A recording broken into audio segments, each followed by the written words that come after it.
Hello students, welcome back to English Master. Today we will be covering the chapter on equality of class 7th, civics of part 3. So let us begin.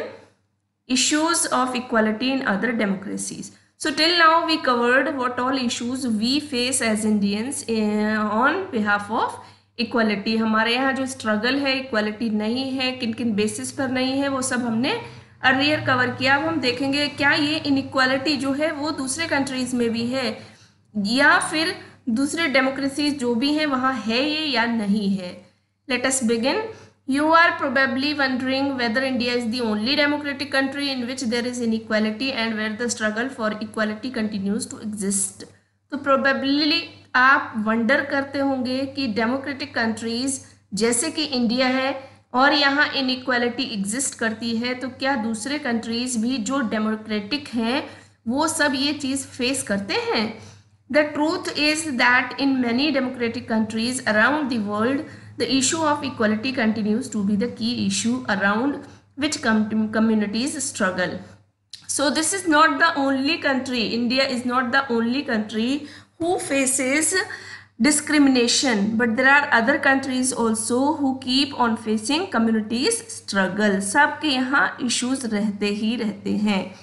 So for example, in the United States of America, the African Americans whose ancestors were the slaves who were brought over from Africa continue to describe their lives today as largely unequal.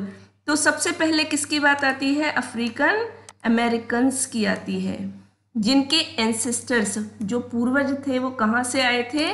Africa से आए थे, और वो slaves थे, दास थे, गुलाम थे वहाँ पर, और आज भी उन्हें अनइक्वल ही ट्रीट किया जाता है.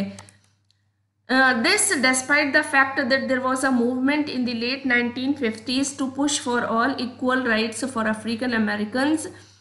उनके यहाँ एक मूवमेंट चलाया था क्योंकि they faced a lot. So for removing this discrimination they started a movement in 1950s to cope up with the situation.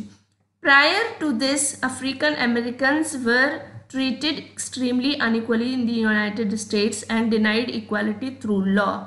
और उससे पहले क्या होता था, ये जितने भी अफ्रीकन जो अमेरिकन्स बने थे उन सबको एक्सट्रीमली अनइक्वल किया जाता था यूनाइटेड स्टेट्स में, and they were not given any right also. Law also was not equal for them. For example, when traveling by bus, they either had to sit at the back of the bus or get up from their seat whenever a white person wished to sit. इस तरह से जैसे बस में वो travel कर रहे हैं तो उन्हें या तो पीछे की तरफ जाकर बैठना होता था इधर, या फिर कोई अगर वाइट पर्सन आ जाता तो उन्हें अपनी सीट को उसके लिए छोड़कर खड़ा होना पड़ता था. So this is how they faced inequality in America. रोजा parks was an African American woman. Tired from a long day at work, she refused to give up her seat on a bus to a white man on 1 December 1955.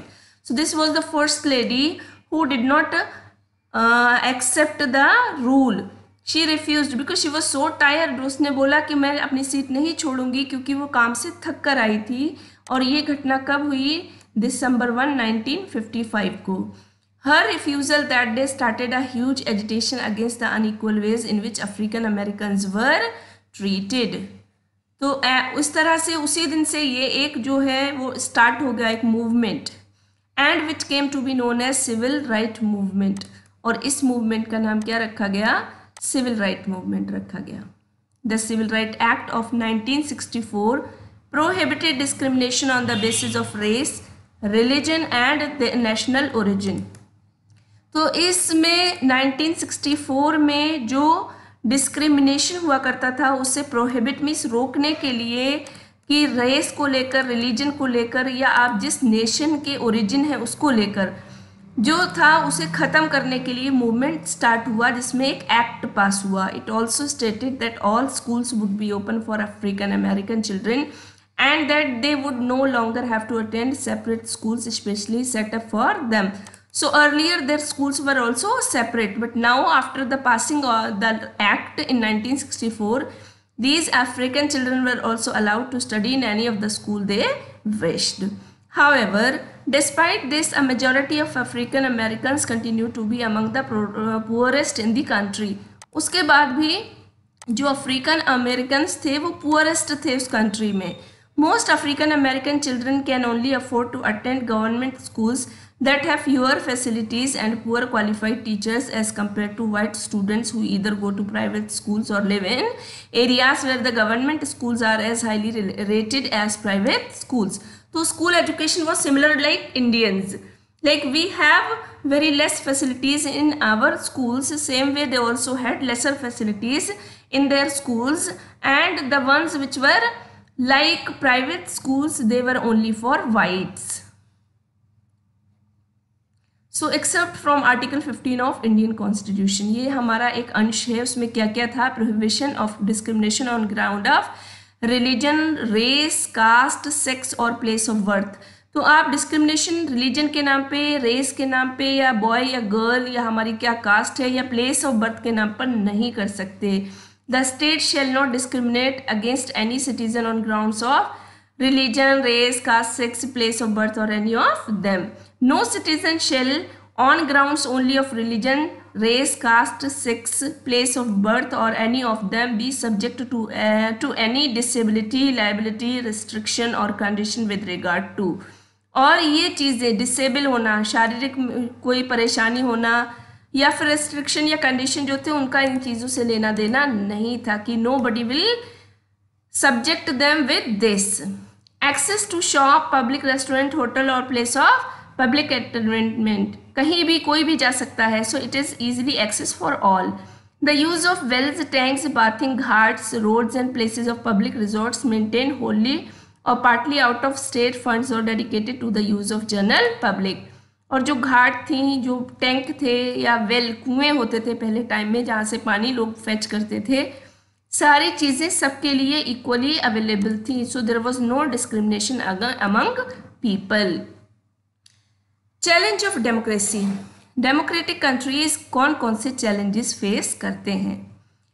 No country can be described as being completely democratic. There are always communities and individuals trying to expand the ideas of democracy and push for a greater recognition of equality on existing as well as new issues.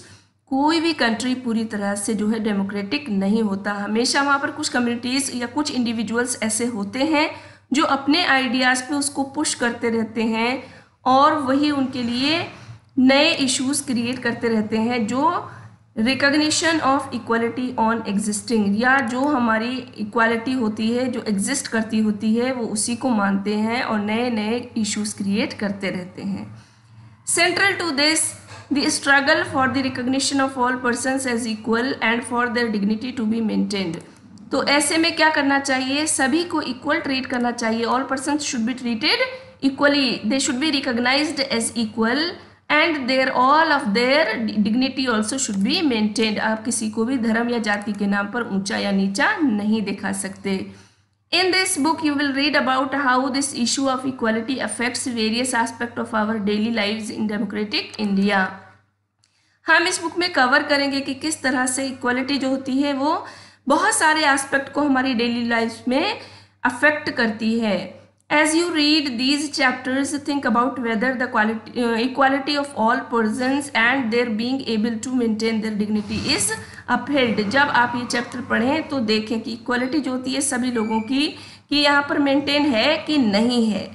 Now exercise begins. In a democracy, why is universal adult franchise important? Because everyone should get a proper place and no one should be treated badly on the basis of their caste, religion and their creed. Reread the box on Article 15 and state two ways in which this article address inequality.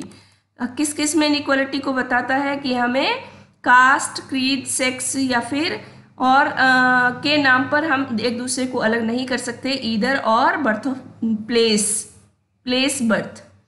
In what ways Om Prakash Valmiki's experience similar to that of Ansaris? Because both were treated unequally, they both belonged to lower caste.